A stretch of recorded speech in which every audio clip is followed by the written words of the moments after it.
The first question goes to Zolan Connell-Youngs with the New York Times. Thank you, Mr. Secretary, for the question. Just have a couple for you here. I know that you said there's still room for agreement in terms of the negotiations over the release of hostages, but the Prime Minister, after you spoke with him, pretty bluntly dismissed Hamas's response, describing it even as ludicrous. I just want to clarify, is this response or these negotiations DOA at this point? And what specifically did the Prime Minister object to in that response? Also, the Prime Minister, shortly after you met with him, made clear that Israeli troops will be moving deeper into Rafah. Will the United States simply stand by as this action is pursued, even with 1 million Palestinians, more than 1 million Palestinians being held are in Rafah, seemingly with nowhere to go?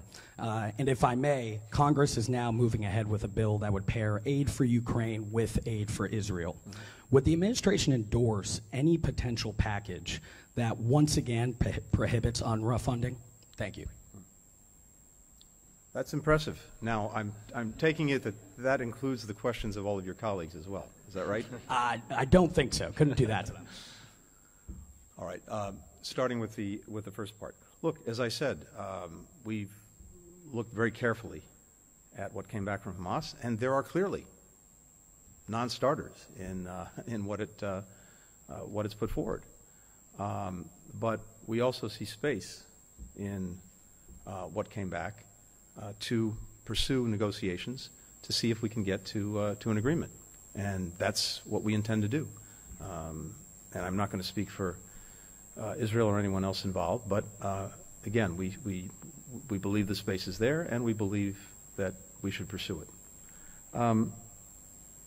With regard to Rafah, look, as I said before, Israel has the responsibility, has the obligation to do everything possible to ensure that civilians are protected and that they get the assistance they need in the course of this conflict.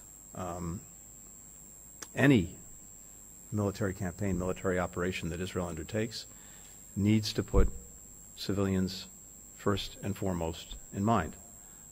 And I suggested, again, some ways to do that. And that's especially true in the case of Rafah, where there are somewhere between 1.2 and 1.4 million people, many of them displaced from other parts of Gaza. So we want to make sure, again, that in anything that's done, in any military operations, the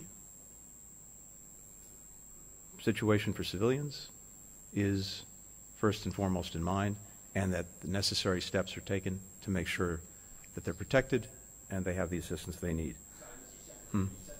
You suggested some ways to do that. Well, I just went through a number of things that we urge Israel to do now on the building on what it's already done in terms of both humanitarian assistance and civilian protection. And as I said, in the case of Rafah itself, that's extremely important because it has such a dense population, including many people who've been displaced from other parts of Gaza. And on UNRWA, look, we were deeply concerned by the allegations that were made about the participation or involvement of some of its employees in October 7th.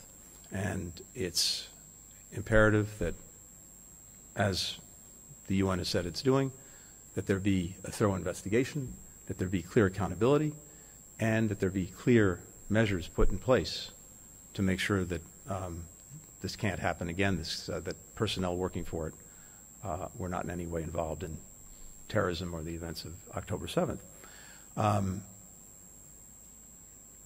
We know that the work that UNRWA performs, the functions that it performs, have to be preserved because so many lives are depending on it. And so going forward, we're going to look to the actions that are taken. And as I said, it's imperative that the functions be preserved. It sounds like the administration then would potentially support an aid package that still prohibited funding for UNRWA. I'm not going to get ahead of our views on hypothetical pieces of legislation. Although there was Thank you. already an aid package that the administration endorsed that prohibited that funding. I'll leave that to the next time. Thanks. Thank you, Mr. Secretary. For the